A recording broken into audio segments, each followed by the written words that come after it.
Yeah, listen up. I want to say some things about the days of ancient Danish kings. One of the first was a foundling who flourished, called Shield Chafing, whose great-grandson Hrothgar was in charge of the Danes when this tale is told. The tale of a mead hall harrowed by a terror, and a hero called Beowulf, a massive mead hall. Hrothgar had it built, and after he filled it with dancing and drinking and laughing and singing, happy people. Yeah, but that was brief though. There was a monster prowling on the moors, Grendel, and for him the sound of carousing was just an obnoxious roar. Now Grendel's been called a fiend, cursed by God, a powerful demon. Yeah, lots of awful things, and it's true that the works that he wrought were fiendish, but these were superstitious folk. And yes, I mean both the Christian poet and the old pagan text he rewrote.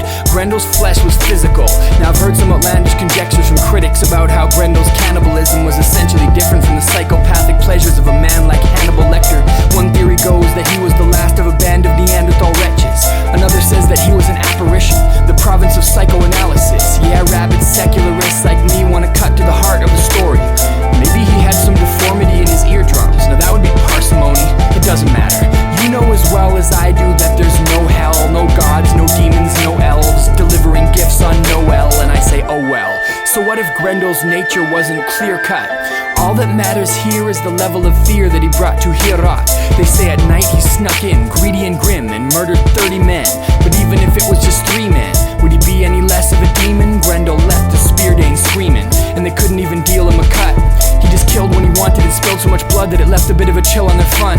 So they prayed to their pagan gods for relief. If only they had Jesus. If only they knew what we know now, how Jesus comes to your aid when he's needed. Forgive me for being facetious. It's just that divine intervention was just as non-existent then as now as a help in a time of oppression. What happened instead was that word spread to the 7 seas, to the friends and enemies of the Danes, that Hrothgar's hall stood empty, and it spread to the Geats, to Sweden, to the land of Beowulf, and him and his men donned their chainmail coats and sailed for the Danish coast. And it wasn't long before they stood, sea-swept and rain-soaked, in Hrothgar's great mead hall. And there Beowulf made his famous boast and said, anyone who's ever seen me fight knows that I've never been the type to back down. I've suffered extremes defending the Geats, and I've never had a match till now. But I've heard there's a fiend in your land, a demon who has no fear of reprisal, who creeps in the night and eats you alive and threatens your mere survival. So here's my boast. I've heard it said that Grendel fights with no weapons, so I'll go toe-to-toe with no sword in my hand and no shield by my side for protection. Yeah, hand-to-hand combat, just me and the fiend in a fight to the death.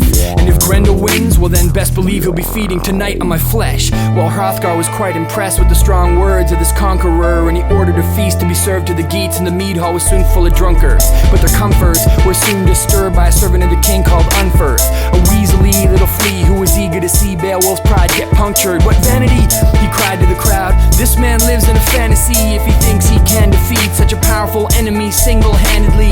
His accomplishments are nothing but narcissistic, non-existent nonsense. How can you defeat a monster when you even lost your friend Brecca in a swimming contest? Well, Beowulf wasn't nonplussed by this obnoxious onslaught, nah. He said, use a flea, and I'm the big dog. I scratch you off my balls with my motherfucking paws. Besides, bitch, your information is wrong. I beat Brecca and cut off the python tentacles of every motherfucking leviathan that tried it on up in that quiet storm. And anyway, if you had any skill, then Grendel couldn't kill all your men and still go back to his den at the end and chill. Well, after that, Unferth, well, basically, he just shut the fuck up. Maybe because of Beowulf's gratuitous use of the word motherfucker. Yeah, it's offensive language, but come on, this is Anglo-Saxon. You can't expect manners for men of action? Nah, that's a plain distraction.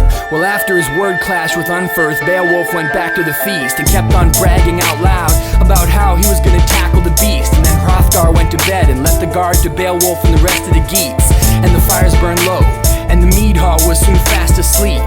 And that's when the shadow stalker, Grendel, came greedily loping down from the mountain and out of the mist, cause he could smell fresh human meat for the gulping. And the mead hall was dozing. Every single person in the place was unconscious, except for Beowulf, who lay awake in the darkness waiting for the monster. The hall was erected as a fortress, but Grendel just smashed the doors in with his massive hands and grabbed the first warrior in sight and viciously slashed and gored him. And the taste of his flesh was gorgeous, and Grendel was ready for more, just itching to turn the rest of these poor wretches into a pile of dismembered corpses. So he moved like a phantom over to the next man's form on the floor, but that's when he felt a strong hand clamp onto his wrist and twist back his arm. Then Grendel felt the kind of pain that he never in his life had to contemplate, squeezed like by an anaconda snake, and only one thought in his mind, don't fight, run away. But he was boa constricted. Beowulf had him in a death grip. I mean, you know how much pain is inflicted, right? When your arm gets twisted. Well, the intended victim was the predator now, and the hall filled with the most pitiful sound. This long, drawn-out, desperate howl like ah! And the Geet warriors surrounded Grendel with their swords drawn and tried to stab him, but none of them could get a blow past him. So they swore that his skin was enchanted by some form of spell casting, so that no physical weapon could scratch him. But what do you think the chances are that they just chickened out and called it magic? I mean, it does sound like one of those embellishments invented by storytellers just to make Beowulf's belligerence and bellicose rhetoric sound like prescience. Yeah, so his men weren't effective, but Grendel's howls were blended now with the sickening sound of ligaments ripping out of position and twisting tendons. Ow! Then his limb disconnected, and Grendel ran back out into the mist, and Beowulf raised his severed arm aloft, still held in his fist. And the Geet warriors gathered round, eager to see the demon flesh, and they all agreed that yes, Grendel was soon gonna bleed to death, and they mounted the arm as a trophy on the wall to inspire their fireside boasting, and troubadours immortalized Beowulf's heroic deeds in their poetry. And I wish I could leave this scene with the Danes and the Geats on Easy Street, but heroes fight demons in threes. So enter Angelina Jolie as Grendel's mother, a feminine killer with collagen lips and swollen breasts. And when Beowulf tried to confront her, all he really wanted was sexes. God damn it, Robert Zemeckis, your Hollywood epic with all of its marketing methods is confounding my honest efforts to keep this poem authentic.